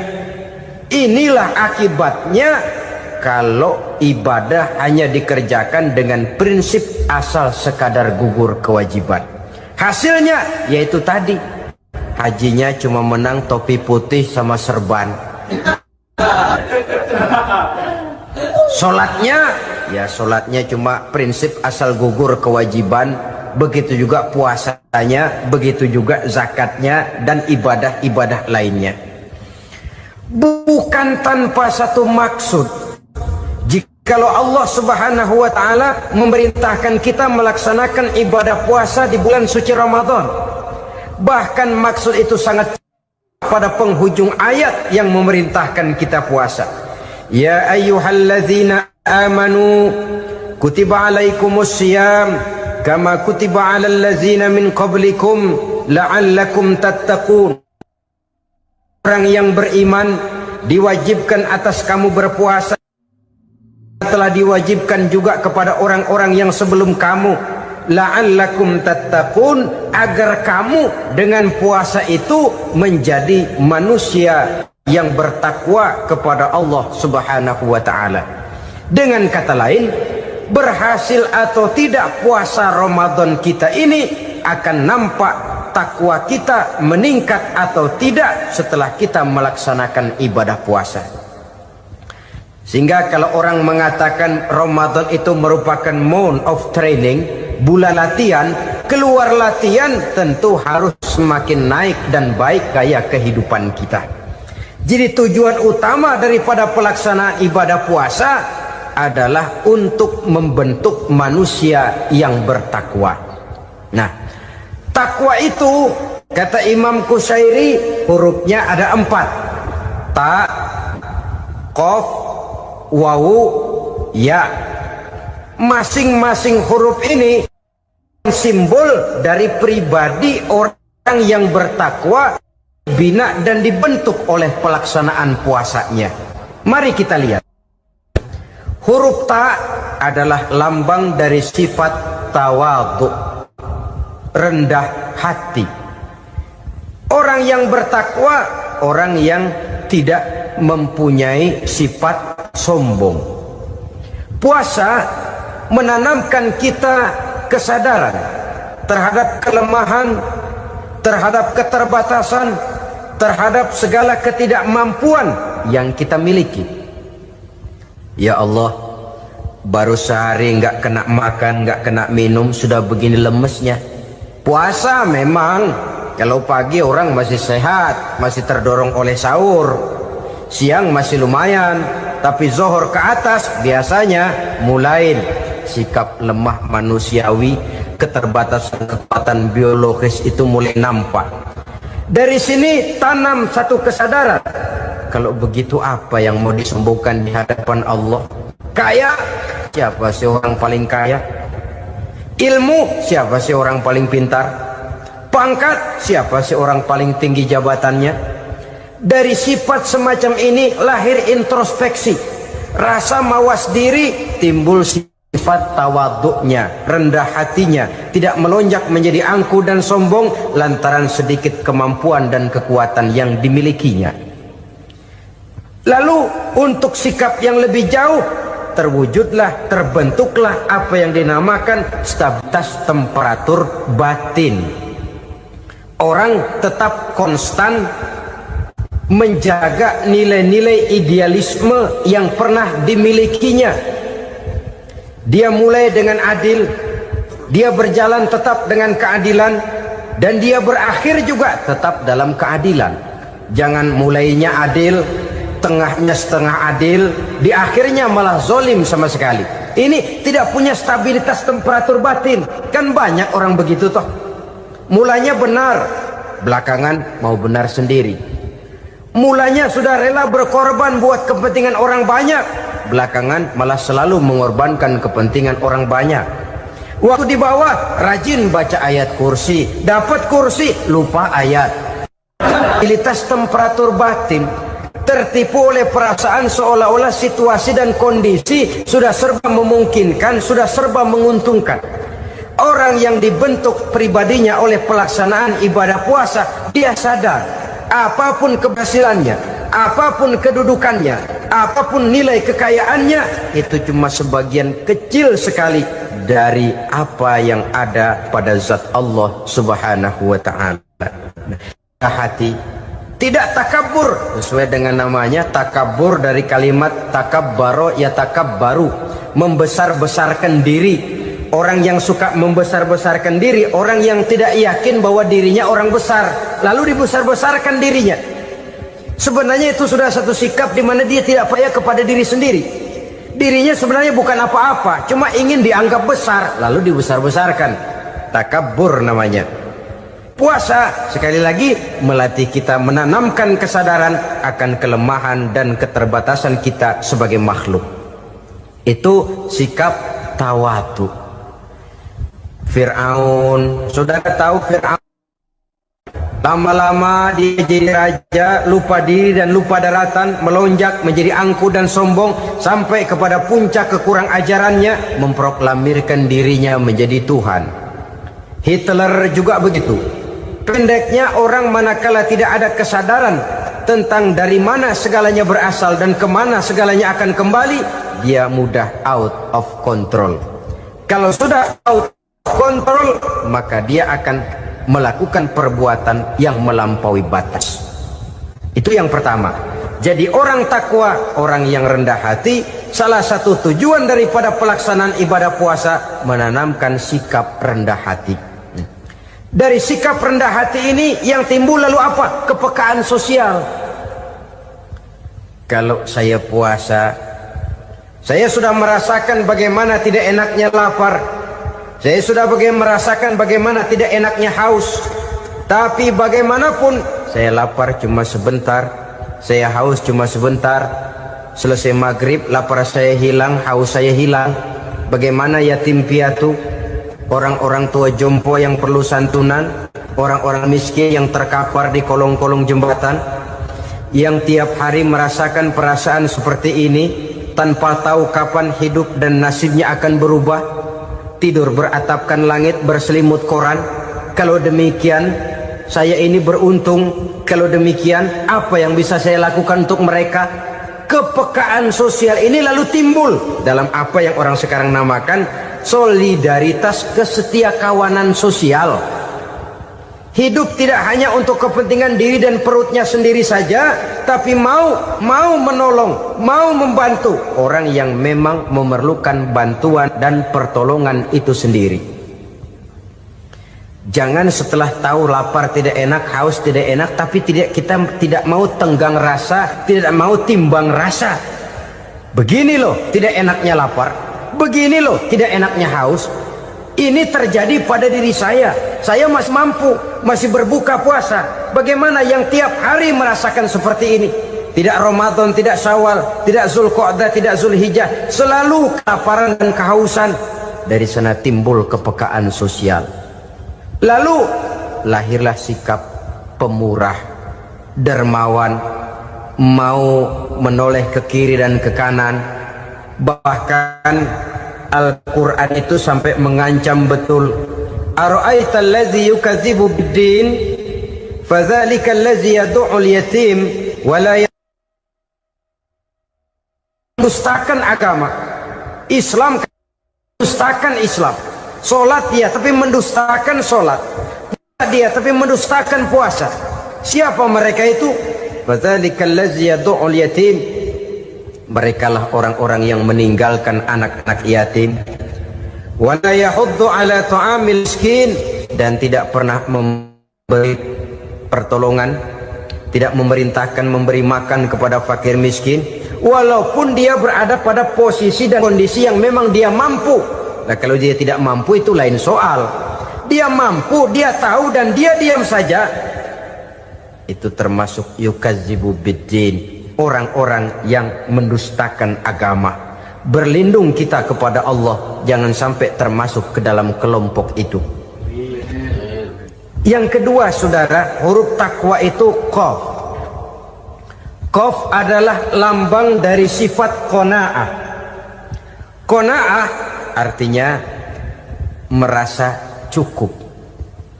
Puasa melatih kita untuk bersikap cukup dalam hidup. Kalau kita perturutkan menjelang saat berbuka, menunggu waktu berbuka, istilah orang di Jawa Barat ngabuburit katanya, kita menunggu saat berbuka, segalanya saja ingin kita beli, segalanya saja ingin kita minum, semuanya saja ingin kita makan, sebab nafsu sudah begitu berupa, perut sudah sedemikian lapar, kerongkong sudah sedemikian haus, rasanya semuanya saja ingin kita telan. Tapi tahukah kita bahwa setelah maghrib berbunyi, berapa banyak yang kita makan, berapa banyak yang kita minum? Sesuaikah dengan keinginan kita tadi siang? Tadi siang semuanya ingin kita makan, tadi siang semuanya ingin kita minum. Setelah berbuka, berapa banyak yang kita makan, berapa banyak yang kita minum? Itulah kehidupan. Segalanya ingin kita kuasai, segalanya ingin kita punyai, tapi berapa sih yang benar-benar kita perlukan? Maka orang kaya adalah orang yang hidupnya cukup. Orang miskin hakikat yang selalu merasa kurang. Bagaimanapun besar rumah, banyak uang kita, berpuluh kendaraan kita, kalau hidup selalu merasa kurang, itu artinya kita masih miskin. Maka jikalau ingin menjadi orang kaya, kuncinya hakikatnya cuma satu, hati kita merasa cukup dengan yang diberikan Allah, bersyukur atas segala nikmatnya, dan dengan syukur itu, nikmat itu akan ditambah oleh Allah Subhanahu wa ta'ala. Puasa menimbulkan sifat qanaah, dan qanaah adalah watak daripada orang-orang yang bertakwa kepada Allah Subhanahu wa ta'ala. Seperti orang minum air laut, makin diminum makin haus, makin diminum makin kering tenggorokan. Begitulah orang berhadapan dengan materi.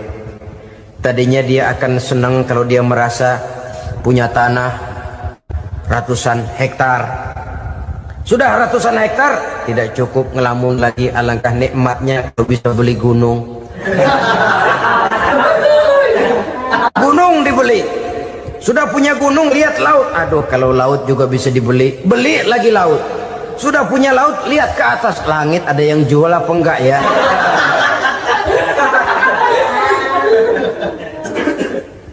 Seperti orang berhadapan dengan air laut yang makin diminum makin membuat kita haus dan makin kering tenggorokan ini. Maka itu harus dihentikan. Sikap untuk menghentikan itu tidak lain adalah dengan sifat qanaah itu tadi, merasa cukup dengan apa yang diberikan Allah, mensyukuri nikmatnya. Itu yang kedua. Yang ketiga, pada kalimat takwa ada huruf wawu. Wawu adalah simbol dari sifat wara dengan ain. Wara, orang yang terpelihara dirinya baik dari yang subuhat, lebih-lebih dari yang haram. Subuhat, saudara tahu, barang yang remeng-remeng, tapi sungguh pun remeng-remeng, kira-kira prosentasenya 70-30, 70% haram, 30% kemungkinan halalnya. Maka yang subuhat lebih baik dijauhi daripada diambil. Orang yang punya kepribadian wara, dirinya terpelihara, jangankan dari yang haram, dari yang subuhat saja dia sanggup menjaga dan memelihara dirinya. Oleh karena itu saya heran kalau orang di bulan Ramadan dia sanggup menjaga diri di waktu siang dari jenis makanan yang halal, dari jenis minuman yang haram. Ada tahu nganggur di meja siang, enggak dia makan. Ada air teh nganggur di meja siang. Enggak, dia makan, padahal itu jenis makanan dan minuman yang halal. Tapi ketika datang maghrib, dia berbuka dengan makanan yang dibeli dari uang yang dihasilkan dengan cara yang haram. Bukankah itu sesuatu yang terbalik? Bukankah dengan demikian sudah tidak lagi menimbulkan sikap yang bisa memelihara dan menjaga kepribadian diri? Orang yang membiasakan diri terpelihara dari yang syubhat apalagi yang haram, maka baik yang dipakainya, yang diminumnya, yang dimakannya terdirilah dari barang-barang yang baik yang dihalalkan oleh agama. Wara. Kemudian yang keempat, pada huruf kalimat takwa ada huruf yakin. Huruf ya simbol dari sifat yakin. Orang yang puasa dibentuk kepribadiannya mempunyai satu keyakinan yang tangguh, dan keyakinan adalah ciri daripada orang yang takwa. Kita lihat yang dipanggil melaksanakan ibadah puasa ini kan iman, karena memang sulit untuk melaksanakan puasa kalau tidak iman yang jadi dasar. Setidaknya seperti sudah pernah saya sampaikan, ibadah puasa ini memang sulit terkena penyakit show. Kalau kita sholat barangkali terangsang karena kelihatan orang lain. Kalau kita pergi haji mungkin jadi sugesti karena orang banyak tahu. Kalau kita bayar kita jadi terangsang karena banyak orang lihat. Tapi kalau sudah puasa, puasa itu kan yang tahu cuma kita dan Allah saja. Ya, kita sholat, orang lain lihat, kita jadi rada semangat. Kita pergi haji, orang lain banyak ngantar, kita semangat. Kita bayar zakat, orang lain banyak saksikan, kita bersemangat. Tapi kita puasa, siapa yang mau nyaksiin kita puasa? Siapa yang mau memuji kita puasa? Siapa yang mau menyanjung kita puasa? Itu cuma urusan kita dan Allah. Oleh karenanya, dasar daripada pelaksanaan ibadah yang harus mencedik tenggorokan, segalanya jadi nikmatan. Tidak ada kerja yang lebih indah selain kerja yang didasarkan kepada satu keyakinan bahwa yang kita kerjakan itu adalah sesuatu yang benar. Dalam hal ini sesuatu yang diperintahkan oleh Allah Subhanahu wa taala kepada kita. Saudara-saudara kaum muslimin rahimakumullah. Demikianlah titik evaluasi kita. Jangan berpuasa hanya dengan prinsip asal sekadar menggugurkan kewajiban saja, yang akan berakibat Ramadan tahun ini berakhir begitu, Ramadan terjebak menjalani rutinitas ritualnya saja. Bahkan kadang-kadang yang nyata betul, Nabi menganjurkan tingkatkan ibadah pada 10 hari yang akhir di bulan Ramadan, tanggal 20 sampai akhir Ramadan. Yang kita praktekkan malah kegiatan ibadah kita justru menurun pada 20 Ramadan yang akhir. Coba lihat 20 Ramadan ke atas, itu pasukan tarawih paling kelas 60-70 tahun ke atas. Kemana yang lain sudah berpikir menghadapi lebaran, berpikir pulang mudik, berpikir macam-macam. Akibatnya konsentrasi ibadah lalu buyar. Dianjurkan Rasul tingkatkan ibadah pada 10 hari yang terakhir.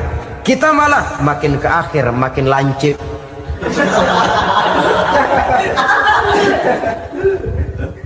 Saudara-saudara kaum muslimin rahimakumullah, kita terjebak oleh sesuatu yang sementara, oleh sesuatu yang bersifat kulit, lalu meninggalkan isinya. Padahal jikalau kita tidak mengisi Ramadan dengan kegiatan ibadah, berarti kita tidak keluar dari Ramadan dengan jiwa yang baru yang sudah ditempa oleh pengalaman ibadah di bulan Ramadan.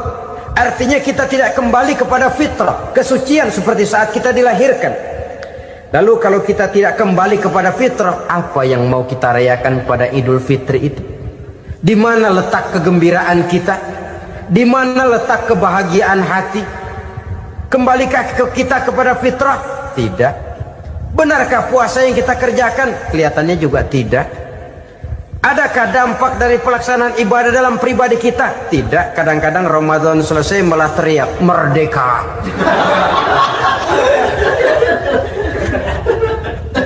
Kalau tadinya Ramadan dia merasa terhalang, mau keluar siang, mau makan siang, bulan puasa, mau minum siang, bulan puasa, mau gandengan, bulan puasa. Ramadan selesai, kibarin bendera, teriak merdeka. Lalu kembali merajalela. Saudara-saudara, dampaknya tidak akan kelihatan. Padahal puasa yang baik, la'allakum tattaqun, membentuk manusia yang bertakwa kepada Allah Azza wa Jalla. Nah, sekarang apa kemudahan dan keistimewaan yang akan diberikan Allah kepada mereka yang sampai kepada tingkat takwa ini? Al-Quran menjelaskan, pertama, may yattaqillaha yaj'al lahu makhraja. Barang siapa yang bertakwa kepada Allah Subhanahu wa taala, maka dia akan diberikan makhraja. Makhraja itu jalan keluar dari segala macam kesulitan. Jalan keluarnya ada saja. Menurut ukuran kemampuan dia tidak mungkin, mustahil, tidak bisa, mana mungkin. Tapi pada waktunya ada saja jalan keluarnya. Termasuk jenis yang yaj'al lahu makhraja. Orang yang bertakwa kepada Allah selalu diberikan jalan keluar dari segala kesulitan yang dihadapinya. Siapa sih orangnya yang tidak pernah sulit dalam hidup? Siapa orang yang tidak pernah mengalami kesulitan? Tapi kadang orang menilai, itu kelihatannya hidupnya enak aja ya, kayaknya nggak pernah mengalami kesulitan. Sebenarnya bukan tidak pernah mengalami kesulitan, Allah selalu memberikan jalan keluar dari segala kesulitan yang dihadapinya. Lah kalau Allah yang memberikan jalan keluar, tentu sangat mudah sekali. Orang yang bertakwa diberikan jalan keluar dari segala macam kesulitan. Satu. Yang kedua, wa yarzuqhu min haitsu la yahtasib. Dia akan diberikan rezeki oleh Allah dengan jalan yang tidak disangka-sangka. Rezekinya datang dengan cara yang tidak disangka-sangka. Gajinya mungkin kecil, tapi penghasilannya gede. Kan itu yang penting. Gaji dan penghasilan kan lain tuh. Boleh jadi gaji kecil, asal penghasilan gede, kan nikmat hidup itu. Nah, penghasilan ini ada yang bisa kita perkirakan. Bisa kita perkirakan. Misalnya gaji itu tadi. Kalau saya kerja, gaji saya begini. Ada rezeki yang masuk min haitsu la yahtasib. Tidak kita sangka-sangka. Tidak kita duga-duga. Tahu-tahu ada saja rezeki. Datang orang, bawa persoalan yang mendatangkan hasil. Sebab rezeki, jodoh, maut memang seperti bayangan. Kita uber-uber dia lari, kita diem dia diem. Kan gemesin itu. Bayang-bayang itu begitu. Kita kejar, dia lari. Rezeki juga begitu. Kita diem, dia diem. Setengah mati yang namanya rezeki kita cari, kita uber. Ngobek sampai ratusan bohong kita kerjain. Tapi memang belum waktunya, ya sulit untuk tembus. Tapi kadang-kadang giliran kita nongkrong di rumah, datang orang bawain rezeki. Itulah yang namanya rezeki. Tapi ini untuk orang yang bertakwa. Kalau tidak punya kredibilitas takwa, jangan lalu pakai ayat ini. Diberikan Allah dengan rezeki dengan jalan yang tidak disangka. Kan ada ayatnya dah, kita mah manteng aja di rumah dah. Ntar juga tuh rezeki datang. Ini fasilitas yang diberikan kepada orang yang wa may yattaqillah, bertakwa kepada Allah, yarzuqhu min haitsu la yahtasib, diberikan rezeki dengan cara yang tidak disangka-sangkanya. Maka kadar ketakwaan jangan membuat kita buruk sangka. Tuh orang ya nggak kemana-mana, duitnya ada aja. Kalau dia takwa, Allah berikan jalan keluar. Yang lantas ngelihat kiai orangnya ahli ibadah, ilmunya tinggi, akhlaknya luar biasa, takwanya tinggi, rezekinya lancar, lalu husnuzon nih kiai nggak kemana-mana, duitnya banyak, miara tuyul kali ini. Itu termasuk jaminan Allah yang masuk kategori min haitsu la yahtasib. Yang ketiga, yaj'al lahu min amrihi yusra. dimudahkan segala urusannya, dimudahkan segala urusannya. Kemudian yang keempat, yukaffir anhu sayyiatihi wa yu'azzim lahu ajra, diampuni segala kesalahannya dan dibesarkan pahala kebaikan yang dikerjakannya. Maka mudah-mudahan puasa yang kita kerjakan mengantarkan kita kepada ketakwaan kepada Allah, dan takwa membuka janji Allah kepada kita di dalam kehidupan ini. Inilah saja yang kita bicarakan pada pertemuan ini. Mudah-mudahan ada manfaatnya. Terima kasih atas segala perhatian. Mohon maaf atas segala kekurangan. Usikum wa nafsi bitaqwallah. Wassalamualaikum warahmatullahi wabarakatuh. Waalaikumsalam.